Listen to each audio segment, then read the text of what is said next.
Hi again, everyone. I'm Ollie Matthews. This is Societal Narcissism, and this video is sponsored by contribution from Corey, and here's her story.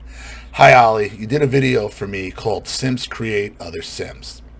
I wanted to write in more, but was and still kind of am stuck where to start, so I'm just going to write a little bit about my parents. My mom, who died in 2019, was the youngest of four, born in 1952. There were 3 girls and 1 boy. I'm not sure how many years apart, but there was a pretty big gap between her and the next sister, so she might have been like a whoops baby. And she's a boomer. The boomer whoops babies, oh my God, they are insufferable, because they usually got so much attention and so much of whatever they didn't have to. When you say boomers didn't have to deal with stuff, the whoops baby boomer, Jesus Christ, were they treated like gold. Her oldest sister became, and still is, an alcoholic. The next sister didn't drink but became a narc who singled out one of her daughters and scapegoated her. Her brother used to beat his wife, but I think he's mellowed now. He tried to kill himself as an older adult, but I don't know too much about him. I'm not in contact with any of them except one cousin, the one who was scapegoated, who was doing pretty well considering the circumstances. From what my mom told me, she wasn't one to lie about things. She was ridiculed a lot by her family in school. Okay, that's a little different. Usually that whoops baby is just like, oh, it's precious. Her family used to laugh at her for being upset about things. She was swimming in a lake and came out with leeches on her. She was little, upset, and crying, and they all laughed at her. She was made fun of at school for being too skinny. One time, teachers thought she was wearing too much makeup and brought her into the bathroom and washed the makeup off her face. This was in the 60s. She ended up quitting school at 16, which her parents allowed. I never knew this until I was 37 and started figuring things out about my family and narcissism. I'm 46 now. Her not finishing school is the most likely reason she was so anti-teacher, anti-school. But she sent us to school anyway rather than homeschooling. She had zero interest in my education, and I ended up doing the minimum because I didn't see the point of it at all. I knew I wasn't going to get going to a 4-year college, and I didn't want to. I did want to go to community college, but my mother yelled at me about it, even though she gave me a check for the application fee and told me I didn't need to go. I was stupid and believed her. I thought I could just get a job and be fine. I did end up getting a job and moving out at 19, but I definitely wasn't fine. My father's a German kraut who would kick my mother's toys across the room. My mother's father, your grandfather. My mother's father was a German kraut, would kick my mother's toys across the room. She always kept her toys in good condition, put them away when she was done with them because all she had were her toys. She was ignored and ridiculed by her family, but she withdrew into her toys.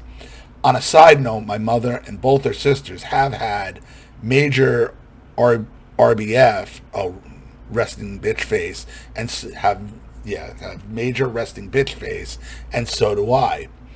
Do you think this is a sign of chronic unhappiness? Yeah, it's a sign of being made miserable.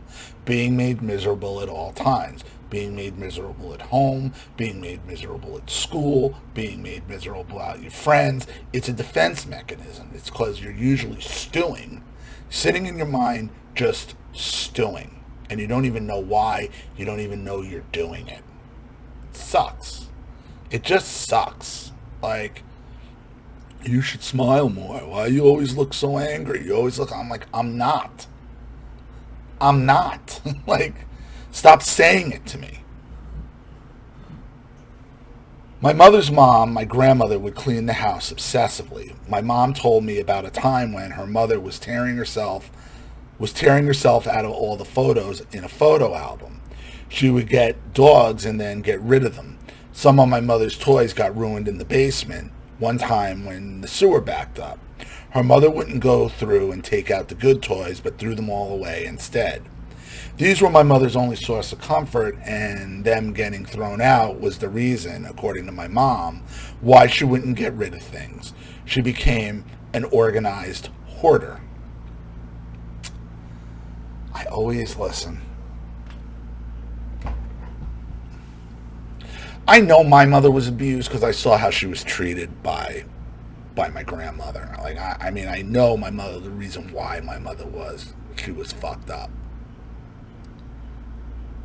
Like, I always wonder, and I always question, you have to take with a grain of salt whenever you're getting these stories just from one source, and you haven't seen any of this abuse yourself. My mother knew her family was fucked up and kept us away from them, but she also isolated us, and there were zero healthy adults around for me and my sister. My mother had two friends, both narcs. One is obsessed with her only child daughter, and the other friend is obsessed with her looks and provided no guidance for her two daughters. I don't think my mother used sexuality to get things like you mentioned on your channel a lot. She always wore clothes that covered her because she wasn't so thin anymore after having my sister. My parents always had separate bedrooms and didn't show affection at all. She hated my father. She criticized women in particular who walks around with their boobs out. She was also on the list of people she liked to criticize were rich bitches, fat women, Mexicans, food stamp recipients, panhandlers, and of course, my father. It was rare when she had anything nice to say about anyone. My mother would get me and my sister the same outfits sometimes. One time she got us the same fancy dresses to wear to my father's parents' milestone wedding anniversary. I don't even know why we went. We weren't wanted there. I don't remember ever talking to either set of grandparents. I know I did, but I have no memory of it. I think that was the last time I saw my father's parents.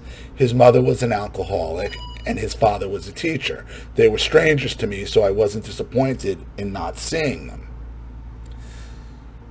My father would state facts about his family, but he never said anything about how they treated him. Apparently, he learned to repress any type of negative feelings because he is unable to stand up for himself and uses passive-aggressive tactics to get back at people. Well, I would question how your father ended up with your mother then, because normally in situations like that, the man marries just a younger version of his mother, which would explain why she didn't like them and they didn't like her.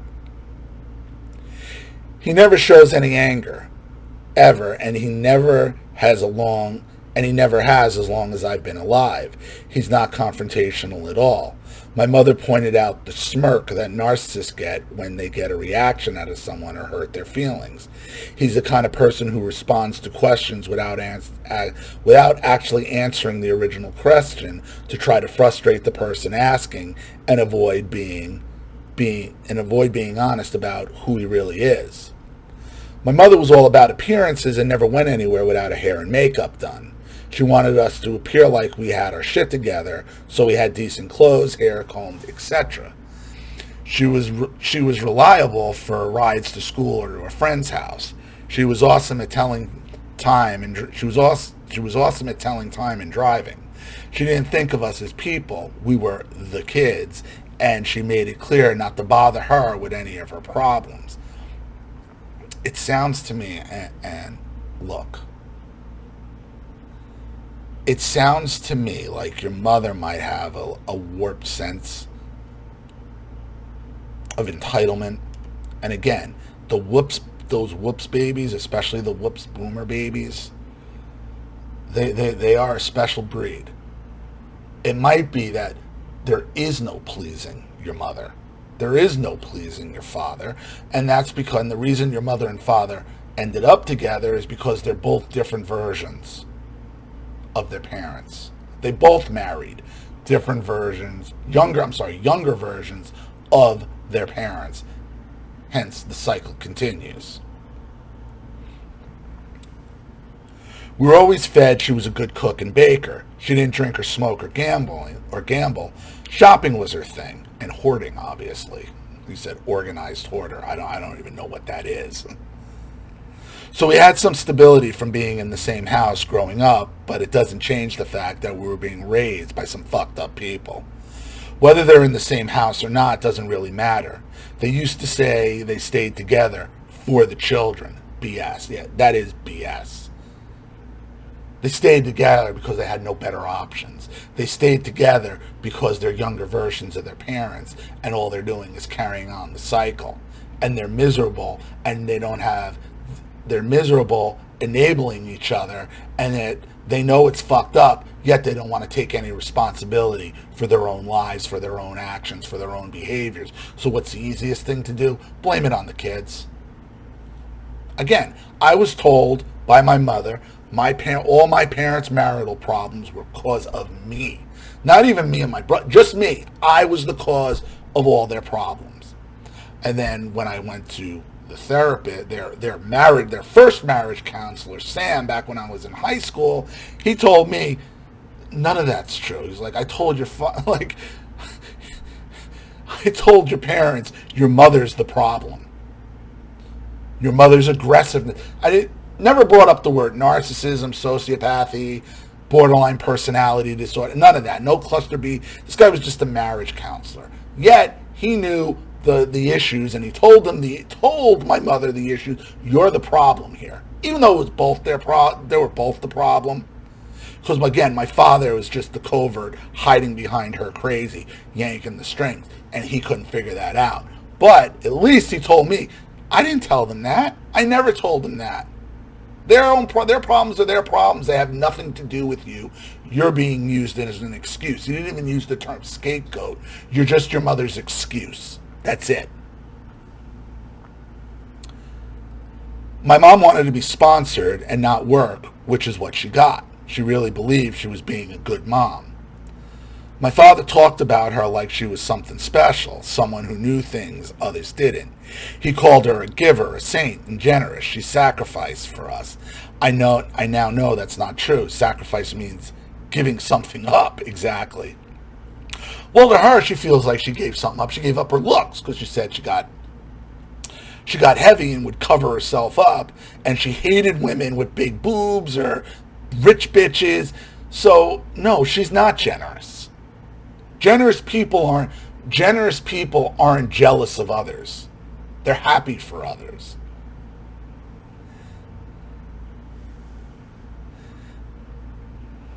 She was doing exactly what she wanted. She didn't have goals for herself or any ambitions other than spending my father's money. She refused to sign divorce papers. Again, they stayed together for the children. BS. Oh, so they did try to get divorced. So my father resigned to supporting her and us and presenting the image of a happy family. He was self-employed and scrambling to make enough to support her spending habits, but he didn't have the balls to throw out her hoard. They're enabling each other. To me, I think sounds like the divorce was just another show. Was a ploy to gain control over your mother. I don't think he was serious. I don't think he was serious at all. She shopped and bought things for us and others. Donated to cat rescues. Ugh, red flag. Ate in restaurants a lot. My sister and I were brought on these shopping trips. Thinking back, it must have been really expensive, all the shopping and eating out, but I didn't realize it at the time because it was normal. She had an issue with looking selfish, so she would do things to make it seem like she wasn't selfish. Gets charity. Right, it's a cover. See, the boomer knows they're selfish. The narcissist knows they're selfish. They know it. That's why everything they do is to cover the lie.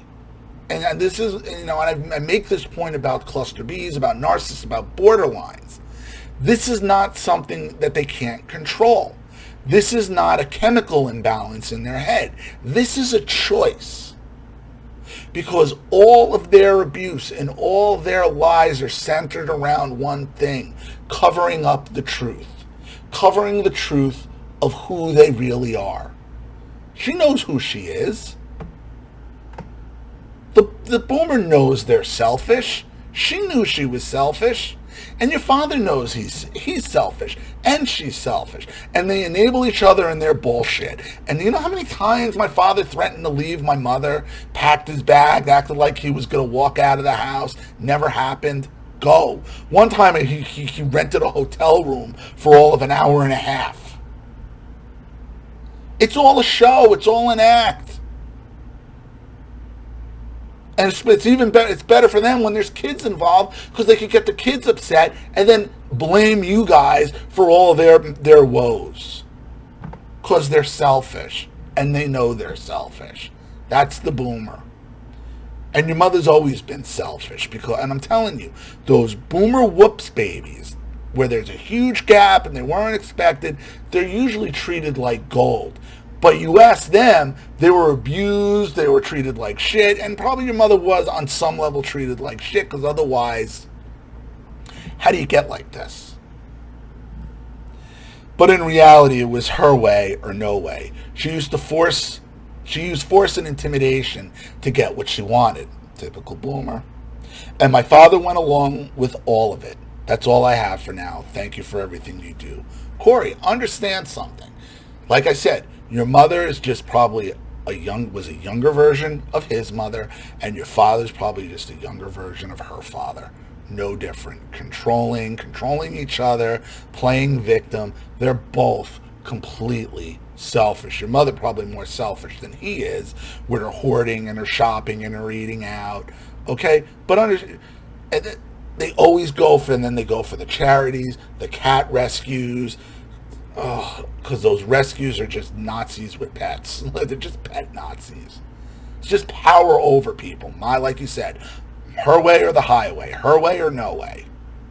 She knows she's selfish, but everything she does, all her abuse it's meant to be a lie to cover the truth of her own selfishness. So, and now she's gone. It's tough. It sucks. And I'm sorry about the resting bitch phase. I know what that's like. And that is a direct result. And it's a direct result of dealing with this type of bullshit. So, I hope that helps. Thank you so much, Corey, for the contribution and the story. I really appreciate it. Thank you to everybody watching. Please leave any opinions or advice in the comment section below. And again, if you want your story read on the channel, you have a topic you'd like me to cover, something you'd like to expose, you'd like to set up a Skype, a phone call, have a private video made, you'd like to sponsor a video like this for someone who needs help and can't afford it, or just make a contribution to the channel in general to keep it supported, growing, and successful, because this channel survives 100% on contributions from all of you. Without you guys, all this goes away. So if you like what you see here and you want to see more videos like this, you know what to do with either the Cash App, Zelle, PayPal, and email links in the description box below. Also, please like and share this video wherever you can. Subscribe to my channel if you haven't, and be sure to click the subscription bell to be notified of all my video uploads. Also, be sure to subscribe to both my Rumble channels. Follow me on Twitter and Telegram as well. I'm Ollie Matthews. This has been Societal Narcissism. Take care, everyone.